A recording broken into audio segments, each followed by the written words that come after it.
अस्सलाम वालेकुम, this is Mohit Pirzada in Washington United states. आज 7 जुलाई 2026 है, मंगल का दिन है। अभी तक हमारे बहुत से दोस्त जो सोशल मीडिया में बड़े एक्टिव हैं, पाकिस्तान में हैं, पाकिस्तान से बाहर हैं, दुनिया भर में फैले हुए हैं,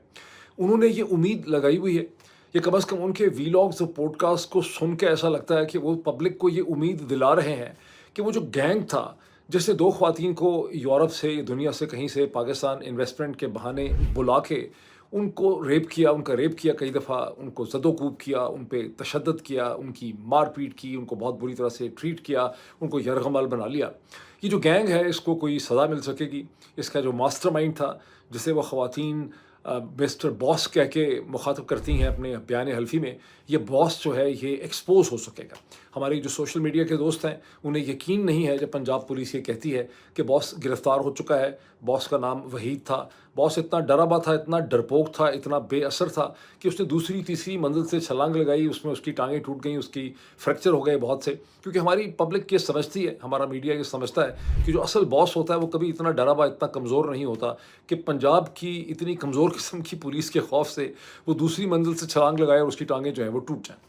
बहरहाल ये ख़वातीन जो हैं, ये तो मैं ये देख रहा था कि ख़वातीन तो पाकिस्तान से 3 जुलाई को जा चुकी हैं। पाकिस्तान के हालात तो ये हैं कि यहाँ पर अगर मुद्दई और जो विक्टिम होता है या उसका ख़ानदान सर के ऊपर भी खड़ा होता है अदालत के बाहर और इंसाफ मांग रहा होता है, तो भी कोई इंसाफ नहीं मिलता। तो वो ख़वातीन जो इतनी डरपोक थीं, पाकिस्तानी हिसाब से बात कर रहा हूँ, जो अपना इंसाफ लिए बगैर पाकिस्तान से जान बचा के चली गईं 3 जुलाई को, उनको भला पाकिस्तान से कैसे इंसाफ मिल सकता है? पाकिस्तान तो एक ऐसा मुल्क है जहाँ जो बेचारे जान बचा के यहाँ से चले गए हैं, वहाँ रोज़ ट्विटर पे लोग लिख रहे होते हैं कि भाई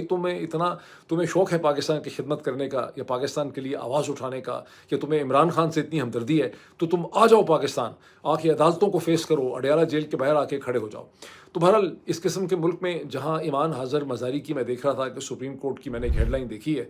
कि सुप्रीम कोर्ट में एक बार फिर ईमान हाज़र मज़ारी की वालदा जो हैं डॉक्टर शीरी मज़ारी अपना वकील जो हैं फैसल सदीकी साहब को लेके गई हुई हैं, और बावजूद इसके कि चौथे महीने में सुप्रीम कोर्ट ऑफ पाकिस्तान ने इस्लामाबाद हाई कोर्ट को ये हुक्म दिया कि आप ईमान हाज़र मज़ारी और फैसल चट्ठा का केस कम अज़ कम सुने, उनके सेंटेंस क्वाश करने का, उसकी अभी तक इस्लामाबाद हाई कोर्ट हेयरिंग कर ही नहीं सकी। 5वें महीने में कहीं उसकी हेयरिंग होने लगी थी, जब प्रोसिक्यूशन ने कहा कि जनाब हमें केस तैयार करने के लिए मज़ीद वक्त चाहिए, हालांकि ये इनको फरवरी से पकड़ा हुआ है, तो प्रोसिक्यूशन को वक्त चाहिए था। फिर उसकी हेयरिंग का डेट लगी मेरा ख्याल है 4 जून, 2 जून को अचानक उसको डिले कर दिया गया, और उसके बाद से अभी तक अल्लाह अल्लाह खैर सल्ला वो हेयरिंग हो ही नहीं सकी। तो जब ईमान हाज़र मज़ारी को, डॉक्टर शीरीन मज़ारी को, अलीमा आपा जो है मतलब अलीमा ख़ान साहिबा को, और इमरान खान की बहनों को, इमरान खान को, डॉक्टर यास्मीन राशिद को यहाँ पर अदालतों से कोई इंसाफ नहीं मिल रहा, तो सोशल मीडिया में आप लोग क्यों अपने आप को बेवकूफ़ बना रहे हैं कि लाहौर का कोई एक दर्जा अव्वल का मैजिस्ट्रेट जो है, ये जुडिशल मैजिस्ट्रेट जो है, वो इन ख़वातीन को कोई इंसाफ दिला सकेगा? ख़वातीन को तो चलें भूल जाएँ, मुझे ज़्यादा परेशानी इस चीज़ की है कि नीदरलैंड का एक इंतहाई इस्लामोफोब, मुसलमानों से नफ़रत करने वाला एक सियासतदान, बहुत ही इन्फ्लुएंशियल सियासतदान जिसके नाम से आप लोग वाकिफ़ हैं, अगर नाम से वाकिफ़ नहीं है तो शक्ल से ज़रूर वाकिफ़ हैं, उसका नाम है गिरियत विल्डर्स। उसने एक बहुत ही सड़ा हुआ, बहुत ही शिटी किस्म का उसने एक ट्वीट किया है पाकिस्तान के हवाले से, जिसने उससे कहा है कि पाकिस्तान वो शिट हाउस है जिसका फॉरेन मिनिस्टर जो है, उसके ख़ानदान वाले जो हैं, वो नीदरलैंड की औरत समेत औरतों को बुलाते हैं, उन्हें रेप करते हैं, उनसे पैसे हासिल करते हैं, जहां लोग उसको कत्ल करने के लिए, गिरियत विल्डर्स को कत्ल करने के लिए लोगों ने इनाम रखा हुआ है। उन्होंने कहा कि ये वो शिट हाउस किस्म का कंट्री है। अब इसका इफ़ेक्ट ये होगा कि तकरीबन 28-30 हज़ार पाकिस्तानी जो हैं, जो नीदरलैंड्स में रहते हैं, जो बड़े बड़े शहरों में रहते हैं, जो एम्स्टर्डम में हैं, जो डेन हेग में हैं, और पता नहीं कहाँ कहाँ हैं, उनकी ज़िंदगी बड़ी मुश्किल हो जाएगी आने वाले चंद दिनों में। और अब उनको क्या करना चाहिए? मेरे पास एक बड़ी ज़बरदस्त ब्रेन वेव है पाकिस्तानी डायस्पोरा के लिए जो नीदरलैंड में है। आपको चाहिए कि आप एक बहुत बड़ा मुज़ाहरा करें। मुज़ाहरा कहाँ करें? गिरियत विल्डर्स के ख़िलाफ़? ना, ना, ना, ना। आप मुज़ाहरा करें पाकिस्तान की एम्बेसी के बाहर, एम्स्टर्डम में जहाँ कहीं भी है पाकिस्तान की एम्बेसी, कि काउंसलेट आपको मिलता है, वहाँ 500,000 बंदे इकट्ठे करें, अपने साथ अपने तमाम हॉलैंड के, नीदरलैंड्स के जो आपके दोस्त हैं, आदमी औरतें, उनको भी ले जाएँ, स्टूडेंट्स को भी ले जाएँ, और मुज़ाहरा करें कि ये जो हमारी खातून थी, हमें जस्टिस चाहिए एड्रियाना के लिए। स्टेफ़ानी एड्रियाना उसका नाम था मेरा ख़्याल है, और वो प्लेकार्ड बनाएँ बड़े-बड़े, हमें कहें हमें जस्टिस चाहिए एड्रियाना के लिए, क्योंकि हम तो यहाँ रहते हैं, हमारा ताल्लुक़ इस खातून के साथ है, और पाकिस्तान की पुलिस और पाकिस्तान की अदलिया जो है वो कोई इंसाफ कर नहीं रही, और हम चाहते हैं कि मुजरमों को करार वाकई सज़ा मिले। تو اگر مجھے اندازہ ہے کہ آپ میری طرح پیدا ہوئے تھے، آپ کی پیٹھ کے اوپر مہر لگی ہوئی ہے، تو آپ کو برین آپ کا زیادہ کام نہیں کرتا، لیکن اگر آپ کا دماغ کام کر سکے، تو اگر اصل آپ کو پالیٹکس کر سکیں اپنی آپ ڈائسپورا کی، تو یہ پالیٹکس آپ کو کرنی چاہیے. اور جب آپ اس قسم کی ایک چیز کر کے دکھائیں گے تو آپ یقین مانیں کہ گھیرت ولڈرز کا اثر جو ہے وہاں پہ ہالینڈ میں یا نیدرلینڈ میں کمزور ہو جائے گا. آپ کی عزت میں، آپ کے وقار میں وہاں پہ اضافہ ہوگا. پتہ نہیں آپ اب کر سکتے ہیں کہ نہیں کر سکتے. اب تھوڑا سا یہ دیکھیے کہ منگل کا دن ہے. عمران خان کی بہنیں محترمہ علیمہ خان اور ان کے سپورٹرز جو ہیں وہ ایک بار پھر اڈیالہ جیل کے باہر اکٹھے ہوں گے. وہاں پہ وہ دھرنا دیں گے، عمران خان سے ملاقات کا وہ ڈیمانڈ کریں گے. ملاقات ہمیں پتہ ہے کہ نہیں ہو سکے گی. حالات اس وقت پاکستان تحریک انصاف کے یہ ہیں کہ بیرسٹر گوہر جو ایکٹنگ چیئرمین ہیں، انہوں نے ایک میڈیا اسٹیٹمنٹ دے دی ہے. انہوں نے کہا کہ پاکستان تحریک انصاف جو ہے وہ آزاد کشمیر کے الیکشنز میں حصہ لینے کے بارے میں سوچ سکتی ہے. 4 دن پہلے پاکستان تحریک انصاف نے آزاد کشمیر کے الیکشنز میں حصہ نہ لینے کا فیصلہ کیا تھا. لیکن اب بیرسٹر گوہر کا کہنا یہ ہے کہ پالیٹکس میں کوئی حرف آخر نہیں ہوتا. اگر پاکستان تحریک انصاف کو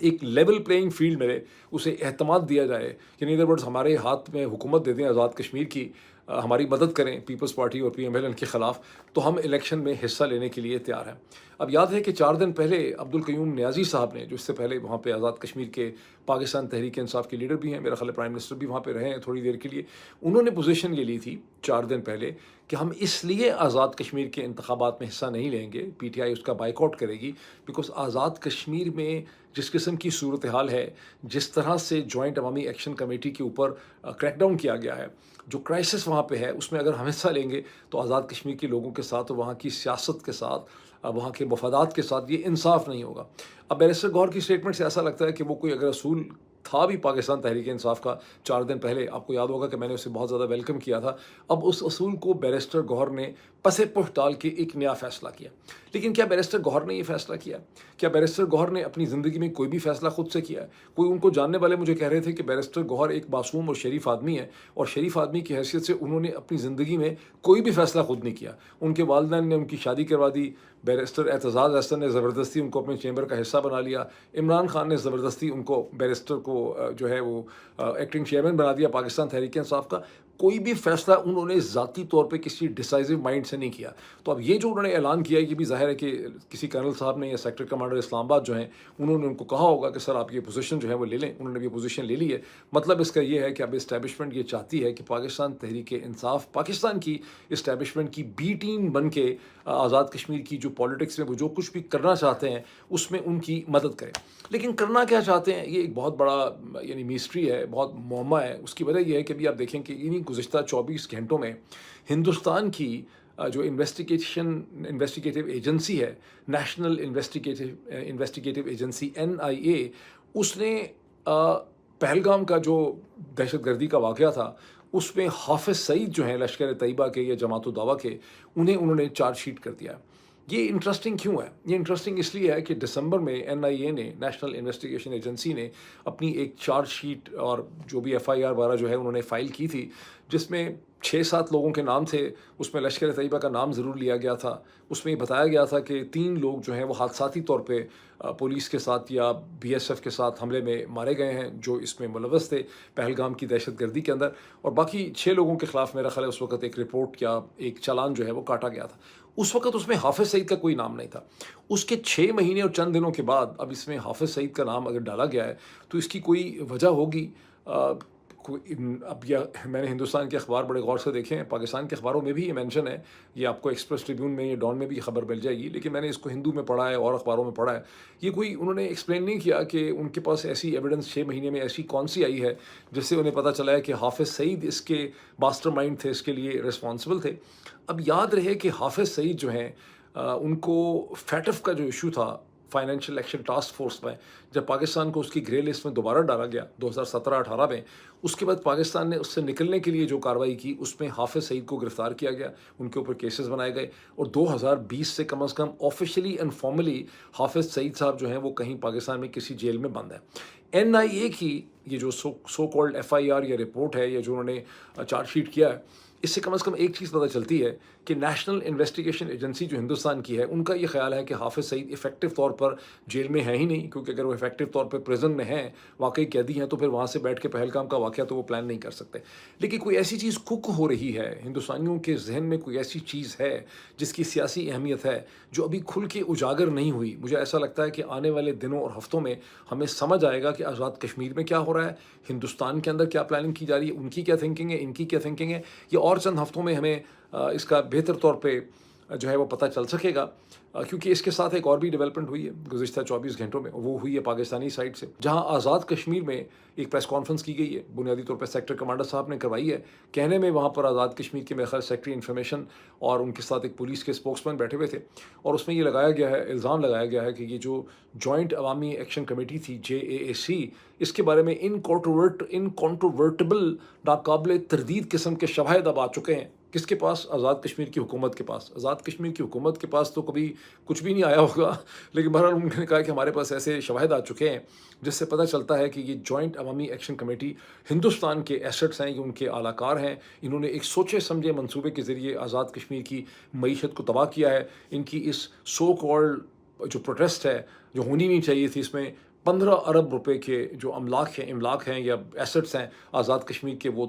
ख़राब हो गए हैं, टूट फूट गए हैं, उनका नुकसान हो गया है। और बैरूनी ममालिक के अंदर, बरतानिया के अंदर जो प्रोटेस्ट किए गए हैं, इसके अंदर भी एक फ़ॉरेन थर्ड कंट्री ने इसमें इन्वेस्टमेंट की हुई थी। तो पहले यही सारे कश्मीरी जो थे बरतानिया में, जब ये हिंदुस्तान के ख़िलाफ़ मुज़ाहरे करते थे, तो फिर इसमें कौन सा थर्ड कंट्री उस वक्त इन्वेस्टमेंट किया करता था जो अब ये किसी की इन्वेस्टमेंट पे बाहर निकलें।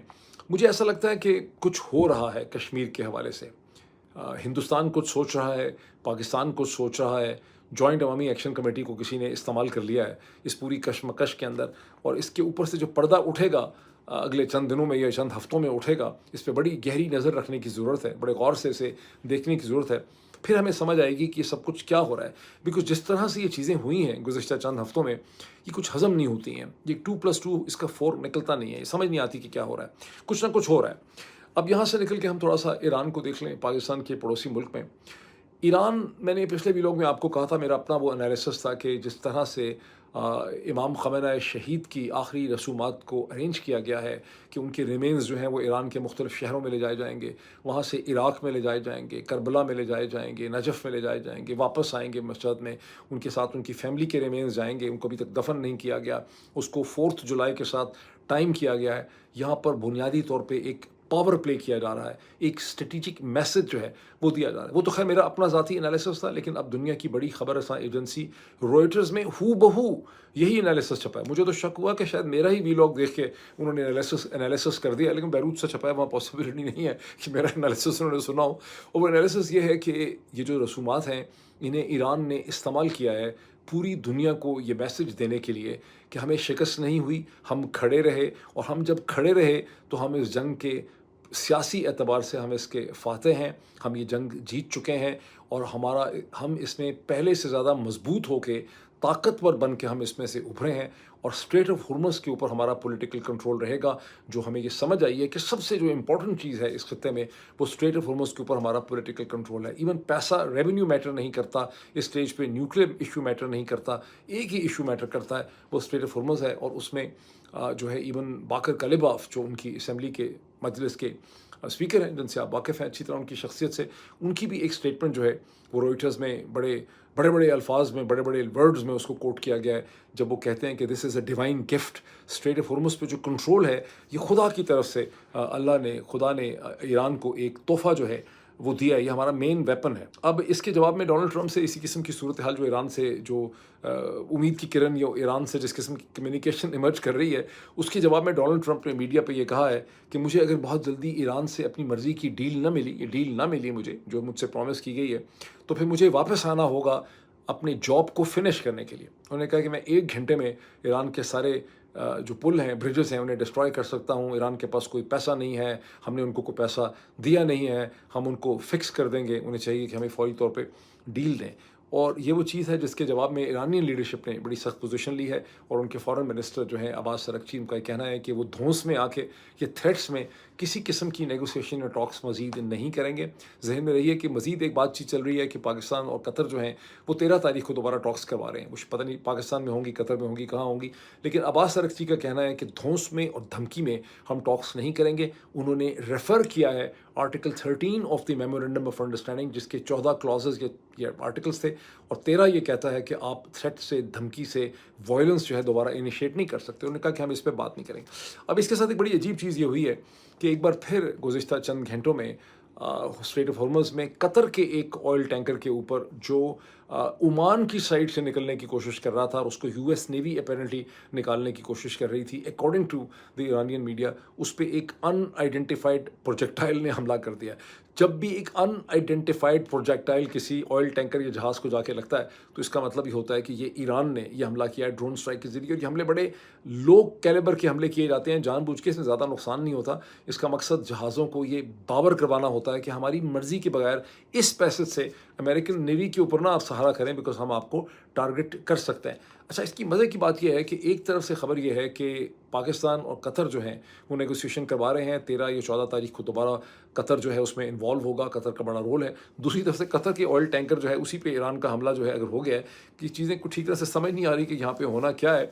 कभी ऐसा हुआ नहीं इससे पहले, लेकिन लेट्स सी कि इसका क्या रिजल्ट निकलता है। अब तुर्की जो है बरादर मुल्क, वहाँ पर बहुत ज़्यादा एक्साइटमेंट पाई जाती है। ये मेरा तीसरा वीलॉग है जिसमें मैं इसका जिक्र कर रहा हूँ, और इस वक्त उसकी वजह यह है कि गुज़श्ता चंद घंटों में इस वक्त अमेरिका के सदर डोनाल्ड ट्रंप जो हैं वो तुर्की पहुँचने वाले हैं, जहाँ आज शाम को डिनर है। नेटो के 32 ममालिक के लीडरशिप, टॉप लीडरशिप के सेकेंडरी लीडरशिप वहाँ पे मौजूद है। नेटो के सेक्रेटरी जनरल मार्क रते वहाँ पे मौजूद हैं, डोनाल्ड ट्रंप की बड़ी तारीफ़ें कर रहे हैं। डोनाल्ड ट्रंप वहाँ पहुँचेंगे, लेकिन उनके पहुँचने से पहले अमरीकी ज़राए अबलाग से हमें पता चलता है कि उन्होंने ये हिंट किया है, वो एक तरह से अपना माइंड बना चुके हैं कि तुर्की को एक बार फिर F-35 का जो प्रोग्राम है उसका हिस्सा बनाया जाएगा।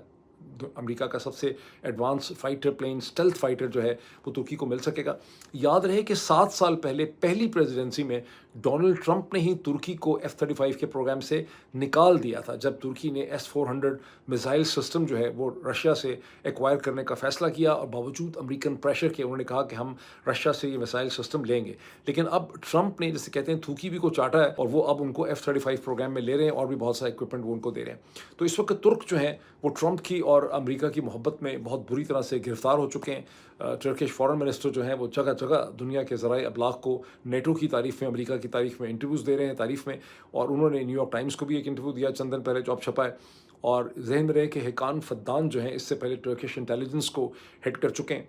और ये हमारी तरह के नहीं हैं, ये पॉलिटिशियन है। और वो मसलसल ये कह रहे हैं कि तुर्की एक स्ट्रॉन्ग नेटो जिसमें अमेरिका की इन्वॉल्वमेंट रहेगी, उसके लिए तुर्की कोशिश करेगा, उसको पॉसिबल बना देगा। मगर दूसरी तरफ से सूरत हाल ये है कि ऐलान किया गया है ब्रिटेन की तरफ से, मैंने देखा है उनका जो टेलीग्राफ, उनका right of the centre paper है, उसकी हेडलाइन है, उसके एडिटर ने ये रिवील किया है कि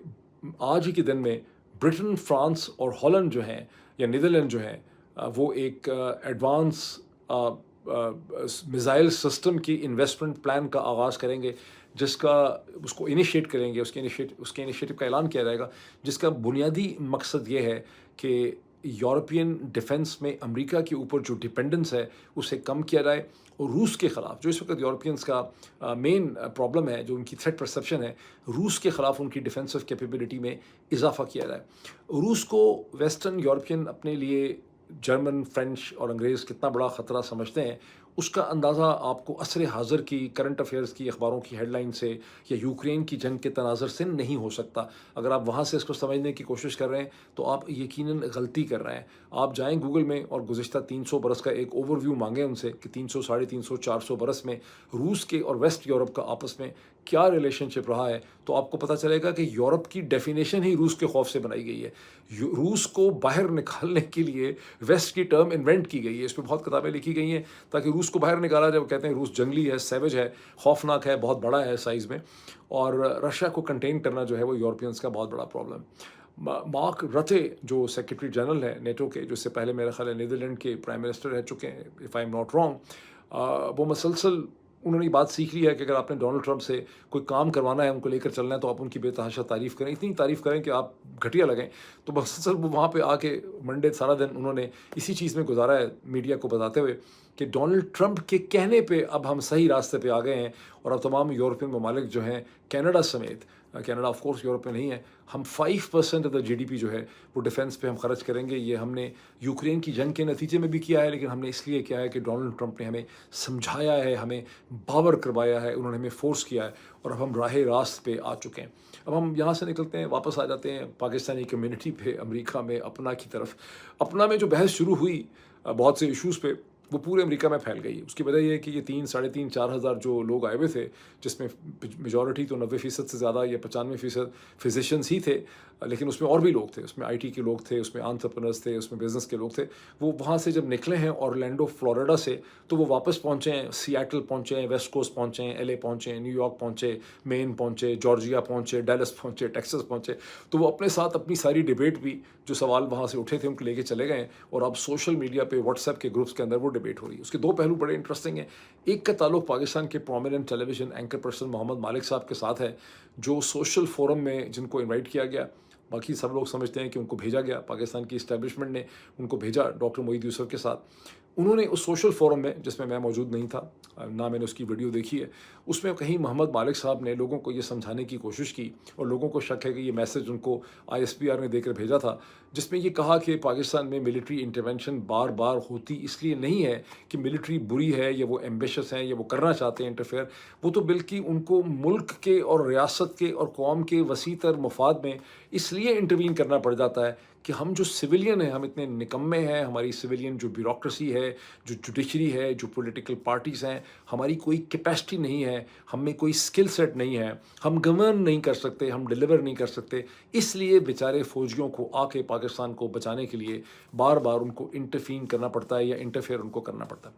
اب لوگ کہتے ہیں ہم نے بڑی بحث کی, ان سے باہر نکل کے یہ سوال پوچھا, وہ سوال پوچھا. میں نے دیکھا نہیں کہ محمد مالک صاحب سے یہ سوال واقعی پوچھے گئے ہیں, لیکن لوگ بتاتے ہیں کہ 2 قسم کے سوال یہاں پہ اٹھتے ہیں. ایک سوال یہ ہے کہ اگر 1953 سے 1953 سے یا 54 سے پاکستان کا سب سے طاقتور جو طبقہ ہے یا حلقہ ہے یا سسٹم کا جز یا کل ہے, وہ اگر ملٹری ہی ہے, اور سویلین بیوروکریسی کی کیپیسٹی بلڈ اپ نہیں ہوئی, جوڈیشری کی بلڈ اپ نہیں ہوئی, پولیٹیشنس کی بلڈ اپ نہیں ہوئی, تو اس کا ذمہ دار کون ہے؟ بیکاز اسٹیئرنگ ویل کے اوپر تو فوج بیٹھی ہوئی تھی, تو پھر اس کا ذمہ دار کون ہے؟ دوسرا ایشو یہ ہے کہ اگر سویلینس کی کیپیسٹی بلڈ اپ نہیں ہو سکی, تو پھر ملٹری آفیسرس کی کیپیسٹی کہاں سے بلڈ اپ ہو رہی ہے؟ کہیں اس کی یہ وجہ تو نہیں ہے کہ سارا خرچہ جو ہے وہ ملٹری آفیسرس کی کیپیسٹی بلڈ اپ کرنے میں ہو گیا؟ یہ تو ان کا تعلق تو ہے, یہ تو وہ ہو گئی چیزیں جن کا تعلق محمد مالک صاحب سے. ایک دوسری بھی بڑی انٹرسٹنگ ڈبیٹ ہو رہی ہے, اس کا تعلق اپنا کے جو پریزنٹ آؤٹ گوئنگ پریزیڈنٹ ہیں جناب ڈاکٹر بابر راؤ صاحب کے ساتھ, بڑے شریف آدمی ہیں, ان کے ساتھ ہے, احسن اقبال صاحب کے ساتھ ہے. اس کی وجہ یہ ہے کہ ڈاکٹر بابر راؤ کی تصویریں اور ان کی فوٹیج, ان کی پوری بورڈ کی ایک میٹنگ جو ہے احسن اقبال صاحب کے ساتھ ہوئی, گروپ فوٹو تھی, وہ بھی لیک ہو گئی ہے. ان کی ایک الگ سے اکیلے بیٹھے ہوئے احسن اقبال صاحب کے ساتھ پکچر بھی لیک ہو گئی ہے. اب بابر راؤ صاحب پہ بہت تنقید ہو رہی ہے. بابر راؤ صاحب جو ہیں وہ چونکہ شریف آدمی ہیں, اگر وہ ہڈ حرام ہوتے, ڈھیٹ ہوتے, تو لوگوں کو جواب ہی نہ دیتے, رین کوٹ پہن کے گم ہو جاتے. لیکن بابر راؤ صاحب جو ہیں بہت سے لوگوں کا ایکسپلینیشن دے رہے ہیں, بار بار سینسٹیو ہیں, ان کو برا لگ رہا ہے کہ ان کے اوپر یہ تنقید ہو رہی ہے. تو انہوں نے لوگوں کو یہ بتایا ہے, بہت سے لوگوں کو بات کرتے ہوئے انہوں نے کہا کہ اصل میں ان کے اوپر احسن اقبال صاحب کی طرف سے اور احسن اقبال صاحب کے بہاف پہ پاکستان کی ایمبیسی کی طرف سے, ایمبیسڈر کی طرف سے بہت زیادہ دباؤ تھا کہ احسن اقبال صاحب کو مین سٹیج کے اوپر لایا جائے ایز اے گیسٹ, ان کو وہاں پہ ایک اسپیکر کے طور پہ لایا جائے, یا ان کو اس سوشل فورم میں جہاں پہ محمد مالک تھے, ڈاکٹر معید یوسف تھے, مائیکل کوگلمین تھے, جہاں سے مصدق چغتائی صاحب کو نکالا گیا, اس فورم میں احسن اقبال صاحب کو لایا جائے. جب اس قسم کی کئی ریکویسٹ پاکستان ایمبیسی کے پریشر کے باوجود ڈاکٹر راؤ بابر جو ہیں انہوں نے قبول نہیں کی, تو پھر ایک ہی الٹرنیٹو نکلا کہ انہوں نے ایک بیہائنڈ دا سین اپنا کے بورڈ کے ساتھ احسن اقبال صاحب کی میٹنگ کروا دی. اب وہاں پر لوگوں کو خار یہ ہے, وہ یہ کہتے ہیں کہ وہ اپنا, جس نے مسلسل کوئی بھی پولیٹیکل ڈسکشن کتنی ہی ریشنل کیوں نہ ہو, وہ اپنا کے فورم پہ یہ کہہ کے نہیں ہونے دی, ایکسکیوز یہ دیا ہے کہ چونکہ ہم ایک امریکن آرگنائزیشن ہے, امریکن قانون میں ہم ایک نان پروفٹ ہیں, ہم 501(c)(3 ہیں, ہم پالیٹکس کو ڈسکس نہیں کر سکتے. تو جب یہ ایکسکیوز تھا تو آپ نے ایک پالیٹیشین کے ساتھ, ایک حکومت کا, وہ بھی دوسری فارن گورنمنٹ کا ایک نمائندہ, اس کا ایک منسٹر جو ہے, اس کے ساتھ آپ نے اپنا کے بورڈ کی میٹنگ کیسے کر لیا؟ یہ تو کھلم کھلا خلاف ورزی ہے امریکن قانون کی. یہ اب اس وقت ایک مسلسل قسم کی بحث ہو رہی ہے, اور چلے گی. میرا خیال ہے یہ بحث ابھی اتنا ہی ہے, پھر آپ سے ملاقات ہوتی ہے انشاءاللہ. Thank you.